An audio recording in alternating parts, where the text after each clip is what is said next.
Hello friends, good morning to all of you. Friends, आज हम start करने वाले हैं use of A and the, यानी यूज़ ऑफ आर्टिकल्स। तो आज हम सीखेंगे आर्टिकल्स का प्रयोग, यानी ए एंड द का प्रयोग। तो क्या है आर्टिकल्स? आर्टिकल्स की हिंदी होती है प्रविशेषण। प्रविशेषण का मतलब जो विशेषण की भी विशेषता बताए उसे हम कहते हैं प्रविशेषण, यानी जो एडजेक्टिव को भी क्वालिफाई करे उसे हम कहते हैं प्रविशेषण।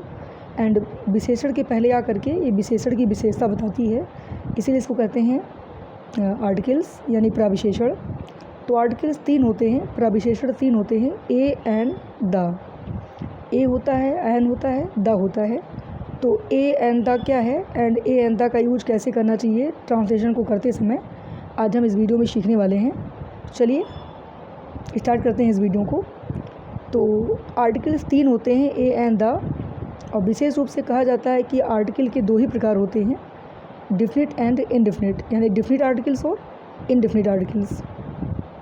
तो ए एंड एन को कहा जाता है इनडिफिनिट एंड द को कहा जाता है डिफिनिट। द निश्चित रहता है, द एक निश्चित आर्टिकल है, इसीलिए द को डिफिनिट आर्टिकल कहा जाता है। ए और एन को इनडिफिनिट आर्टिकल के नाम से जाना जाता है।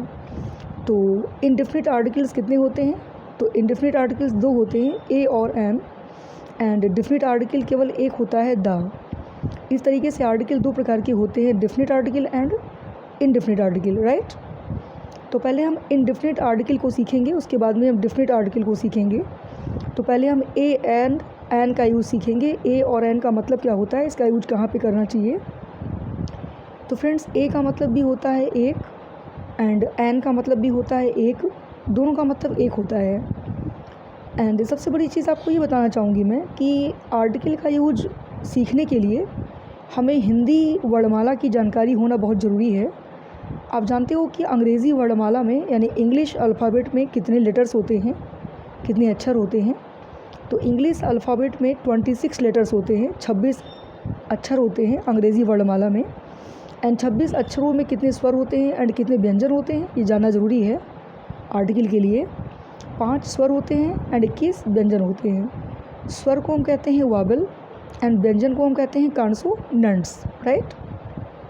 तो कोई आपसे पूछे कि अंग्रेज़ी वर्णमाला में इंग्लिश अल्फ़ाबेट में कितने स्वर हैं, तो आप क्या बताएंगे? 5 स्वर हैं। There are 5 vowels in English alphabet. तो अंग्रेज़ी वर्णमाला में 5 स्वर होते हैं। 5 स्वर कौन कौन से हैं? ए, ई, आई, ओ, यू। ये 5 अक्षर अंग्रेज़ी वर्णमाला के स्वर होते हैं, इन्हीं 5 ही स्वर होते हैं। और 26 में से 5 निकल गए तो 21 बचा, तो 21 व्यंजन होते हैं। व्यंजन को कहते हैं हम कॉन्सोनेंट्स, यानी ए, ई, आई, ओ, यू, ये 5 स्वर हो गए, 5 वावल हो गए अंग्रेज़ी वर्णमाला में। और जितने सारे बचे, तो कितने बचे? 21 बचे, एंड 21 हो गए कॉन्सोनेंट्स माने व्यंजन। तो इंग्लिश अल्फ़ाबेट में 5 स्वर होते हैं एंड 21 कॉन्सोनेंट्स होते हैं। लेकिन फ्रेंड्स, ये बहुत ही बड़ी बात हो जाती है कि अंग्रेज़ी अल्फ़ाबेट को सीखने के लिए, अंग्रेज़ी आर्टिकल्स के यूज को, ए एंड द के यूज को जानने के लिए हमें हिंदी लिटरेचर के वर्णमाला को जानना बहुत ज़रूरी है। देखिए, इंग्लिश अल्फ़ाबेट के हिंदी वर्णमाला से हम इसको जोड़ते हैं। विदाउट हिंदी वर्णमाला की जानकारी के हम इंग्लिश अल्फ़ाबेट को नहीं समझ सकते। तो आइए हिंदी वर्णमाला को भी हम जान लेते हैं ए एंड द का यूज करने के लिए। तो हिंदी वर्णमाला में 13 स्वर होते हैं और जो बचते हैं सारे व्यंजन होते हैं, ठीक है। तो हिंदी वर्णमाला में जैसे छोटा, बड़ा, छोटी, बड़ी, छुटाऊ, बड़ाऊ, ए, आए, ओ, आओ, अंग, आहा, 13 स्वर होते हैं। छोटा से अंगा तक 13 स्वर होते हैं और का से ज्ञा तक सारे व्यंजन होते हैं, ठीक है। तो फ्रेंड्स, हमें ए एंड द का यूज सीखने के लिए हिंदी अल्फ़ाबेट को सीखना पड़ेगा एंड हिंदी साहित्य के स्वर और व्यंजन को जानना पड़ेगा। तो हिंदी साहित्य में 13 स्वर होते हैं, मैंने भी आपको बताया। हिंदी अल्फ़ाबेट में 13 स्वर होते हैं, आ से अंगा तक। तो अगर ए और एन दोनों का मतलब एक होता है, ठीक है, लेकिन ए का यूज कहाँ करेंगे, एन का यूज कहाँ करेंगे? दोनों का मतलब तो एक ही होता है, एक, और दोनों का यूज हमको कहाँ करना है ये जानना ज़रूरी है। दोनों के यूज में डिफरेंस बहुत बड़ा डिफरेंस है। क्या है, सीखते हैं। अगर किसी भी अंग्रेजी शब्द के पहले आपको ए का यूज करना है या एन का यूज करना है, तो उस अंग्रेजी शब्द का आपको उच्चारण करना पड़ेगा, प्रोनाउंसिएशन करना पड़ेगा। प्रोनाउंसिएशन सही होना चाहिए। अगर प्रोनाउंसिएशन आपने सही नहीं किया तो आप ए और एन का यूज सही तरीके से नहीं कर पाएंगे, नहीं सीख पाएंगे। तो इंग्लिश शब्द का प्रोनाउंसिएशन सही से करना ज़रूरी है। तो किसी भी अंग्रेजी शब्द का प्रोनाउंसिएशन जब आप करते हो, सही से करते हो, तो अगर पहला अक्षर प्रोनाउंसिएशन करने पर जो पहला अक्षर है, अगर वो हिंदी वर्णमाला के 13 स्वरों में से कोई है तो आपको एन लगाना है, ठीक है। और अगर हिंदी वर्णमाला का व्यंजन है 13 उस शब्द का उच्चारण, तो आप वहाँ पे ए लगाओगे। तो यहाँ पे अंग्रेज़ी वर्णमाला की बात ना करके हम हिंदी वर्णमाला की बात कर रहे हैं, तो आप बहुत सरप्राइज़ हो रहे होंगे, बट डोंट सरप्राइज़, आपको सरप्राइज़ होने की ज़रूरत नहीं है। तभी आप ए और एन का सही से प्रयोग समझ नहीं पाते हो, क्योंकि ए एन के प्रयोग के लिए हमें हिंदी वर्णमाला सीखना पड़ता है। एन का यूज आप वहाँ करोगे जब शब्द का पहला अक्षर हिंदी वर्ण उच्चारण करने पर हिंदी वर्णमाला का स्वर हो तो एन लगाओगे, हिंदी वर्णमाला का व्यंजन होगा तो आप आ लगाओगे। फॉर एग्ज़ाम्पल भी आपको देती हूँ, जैसे मैंने कहा एक सेब, तो एक सेब की अंग्रेज़ी आपको बनानी है, तो एक की इंग्लिश आप क्या लिखोगे, ए की एन। पहले सेब की अंग्रेज़ी आपको जानकारी कर लेनी है, फिर आपको ए एन सोचना है। तो पहले सेब की इंग्लिश क्या होगी, एप्पल, और एप्पल को उच्चारण करने पर पहला अक्षर क्या आएगा, ए, और ए क्या है, हिंदी वर्णमाला के 13 स्वरों में से एक अक्षर है, इसीलिए हिंदी वर्णमाला का स्वर है ए, इसीलिए ए के पहले आप एक की इंग्लिश एन लगाओगे, ठीक है। अगर मान लीजिए आता है एक आम, तो आम की अंग्रेजी क्या होगी, मैंगो, और मैंगो का पहला अक्षर यम है, मतलब माँ, और माँ हिंदी वर्णमाला का व्यंजन है, इसीलिए एक की अंग्रेजी आप ए लगाओगे। अभी मैंने आपसे बताया कि अगर हिंदी वर्णमाला का स्वर होगा तो हम एन लगाएंगे, हिंदी वर्णमाला का व्यंजन होगा तो आप ए लगाओगे, ठीक है। तो ए एन का यूज ऐसे ही करते हैं, उच्चारण सही से होना ज़रूरी है, एंड हिंदी वर्णमाला का आना ज़रूरी है। जैसे हमने कहा कि आवर, HOUR, आवर एक शब्द है जिसकी हिंदी होती है घंटा, घंटा की अंग्रेजी होती है आवर। तो आवर का जब उच्चारण करते हैं तो कहते हैं आवर, आवर का पहला अक्षर आ है, और आ क्या है, हिंदी वर्णमाला का स्वर है, इसीलिए एक घंटे की अंग्रेजी हम लिखेंगे एन आवर, ए नहीं लिखेंगे, एन आवर, क्योंकि आवर का आ स्वर है, और स्वर के आने पे आपको एक शब्द की अंग्रेज़ी एन लगानी है, ठीक है। अगर आ जाए एक हॉस्पिटल, तो हॉस्पिटल की जब आप प्रोनाउंसिएशन करोगे हॉस्पिटल शब्द का, तो आएगा हॉस्पिटल, हॉस का पहला अक्षर एच है, एच के आने पर, एच क्या है, हिंदी वर्णमाला का स्वर है, सॉरी एच क्या है, हिंदी वर्णमाला का व्यंजन है, इसीलिए आप हॉस्पिटल के आगे एक की अंग्रेज़ी क्या लिखोगे, ए लिखोगे, ए हॉस्पिटल, ठीक है।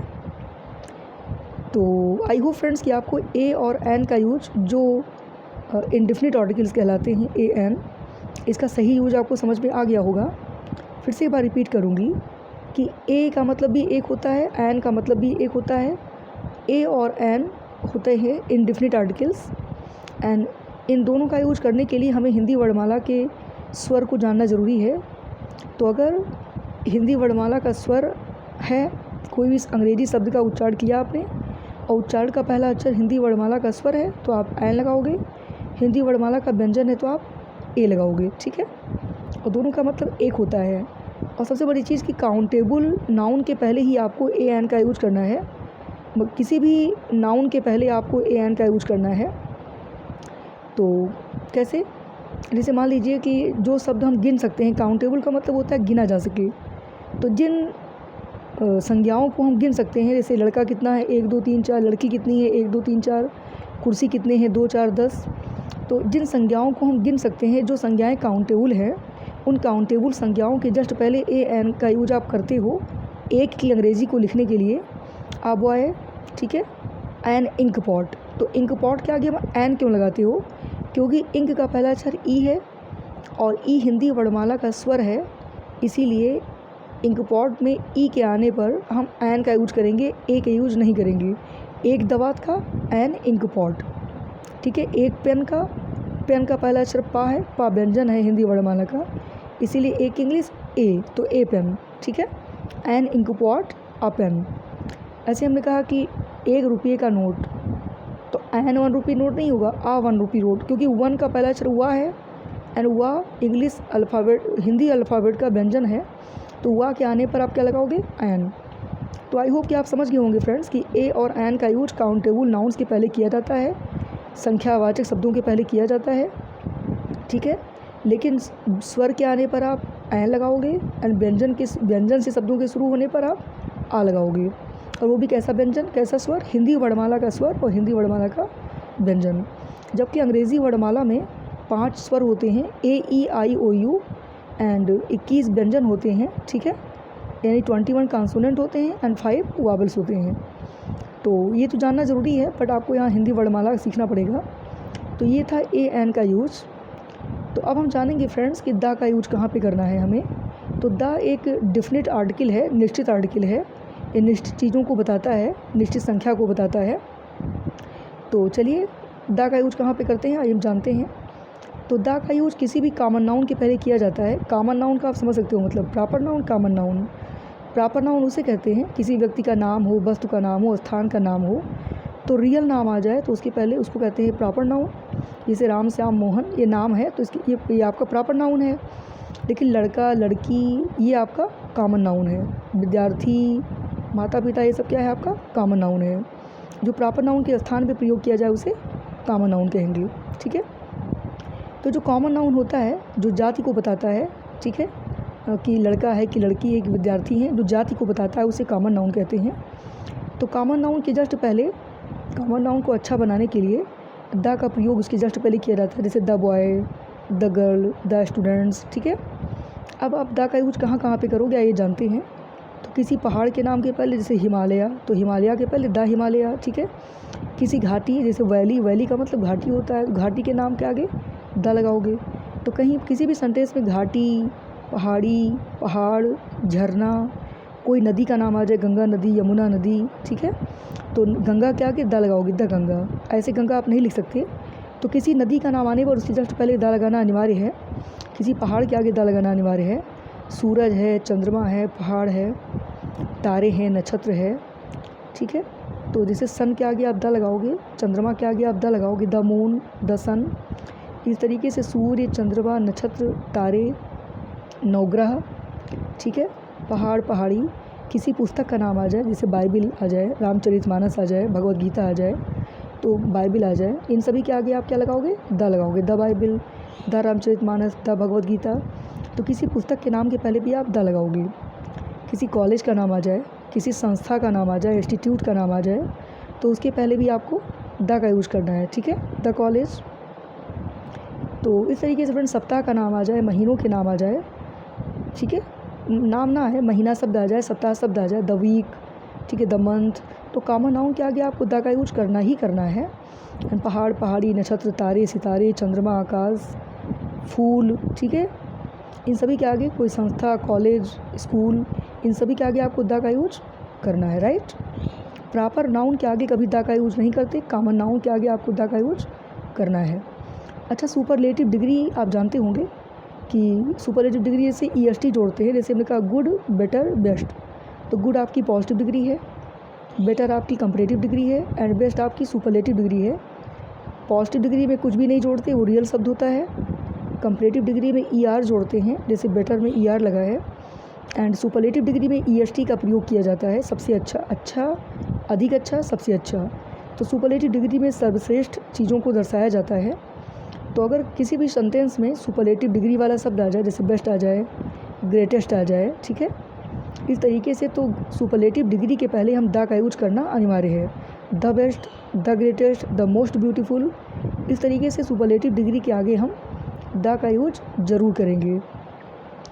तो इस तरीके से फ्रेंड्स इस वीडियो में आपने द का यूज कहाँ कहाँ पे करना चाहिए ये आपने सीखा। मेन है कॉमन नाउन के पहले, किसी ग्रंथ के पहले आप द का यूज करोगे, कॉमन नाउन के पहले द का यूज करोगे। चंद्रमा है, सूर्य है, नक्षत्र है, तारे हैं, नवग्रह है, ठीक है, पहाड़ है, पहाड़ी है, कोई आपका पुस्तक का नाम आ जाए तो सभी के आगे आपको द का यूज करना है। कोई संस्था आ जाए तो आपको द का यूज करना है, ठीक है। तो आपने सीख लिया definite article and indefinite article. Definite article कौन कौन से होते हैं, द, एंड इनडेफिनेट आर्टिकल 2 होते हैं, ए और एन।